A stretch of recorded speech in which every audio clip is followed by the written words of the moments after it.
I learned how scary it is to be a woman. My girlfriend, 17F, and I 17M went to the mall on a date. While walking into Sephora, I was completely unaware of the man that changed his course and entered the store as soon as he saw us walk in. I didn't think much else of him besides the fact that he looked like a sleazy man. But after he left my line of sight I completely forgot about him and just focused on my girlfriend. She stood really close to me and didn't wander off like she usually did whenever we came to Sephora. I didn't think much of that either though, because she was still looking at the makeup products like normal. But 5 minutes quickly passed and she hadn't said a word about the makeup products she was buying, or asked me which product to buy despite knowing I know nothing about makeup. I could tell something was off then, and the fact that she was really tense and stiff confirmed so. So, I asked what was going on. My heart dropped when she said, "Someone is following us." I felt stupid because I didn't even notice. And when she pointed out the guy, I felt even more stupid because it was the sleazy man from before. I asked how she was sure, and she said that he only entered Sephora when he saw us entering. And she also kept making eye contact with him because he kept peering through the shelves to see her. Once she pointed him out to me, I became conscious of him following us around the store. He always made sure to keep his distance, but he was always there in every aisle we were at. My girlfriend whispered to me to stay close to her because I was the reason he hadn't come any closer. I realized then that if she were alone she would have immediately been in danger. I didn't even want to think about what would happen if I weren't there. At some point though,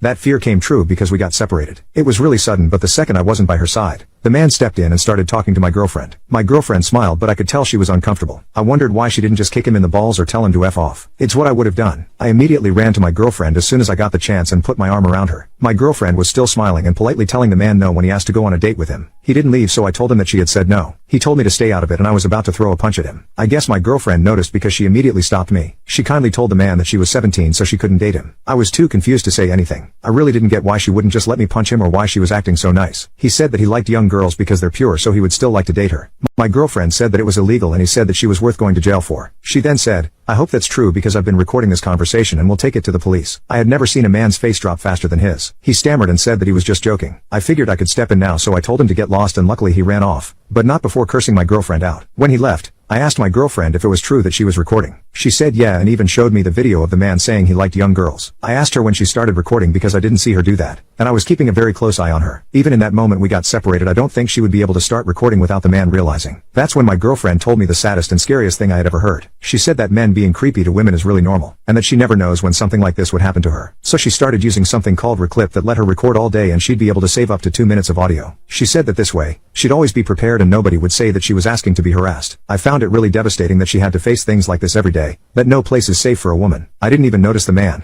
but my girlfriend had to be alert at all times and noticed him immediately. I then asked her if the reason she was so calm around him was because she was using the Reclip app to record him. What she said broke my heart even more. She said that she had to be nice to him because she had no idea what he was capable of. She said that he was already stalking her, so he was totally capable of hitting her or dragging her somewhere if she made a scene. My girlfriend also told me that if she had reacted aggressively and it was caught on Reclip, it could be a bad look for her if things had escalated. I asked her why that would even be a thing since she was just defending herself from the harassment. She said it was because a man is allowed to react, but a woman can only overreact. She said that she had to think of all the variables in that split-second window she had before the man actually came over to her. All I could do was hug her because I had no idea women dealt with this. As a man, I think it's a huge privilege that I'm so unaware of these things. But it's a different story for my girlfriend. Whenever she goes out in public, she has to be on survival mode. And based on what my girlfriend said, it's like that for every woman. I'm not sure how many people will see this, but I advise all of you to download something like the Reclip app so that you always have proof if something goes wrong. Today, my girlfriend will have me by her side to fend off a man for as long as I can. But tomorrow she won't, and the only thing she can count on is that she'll be recording on Reclip and that will make her feel just a little bit safer. Especially because at the end of the day, this is the bad place.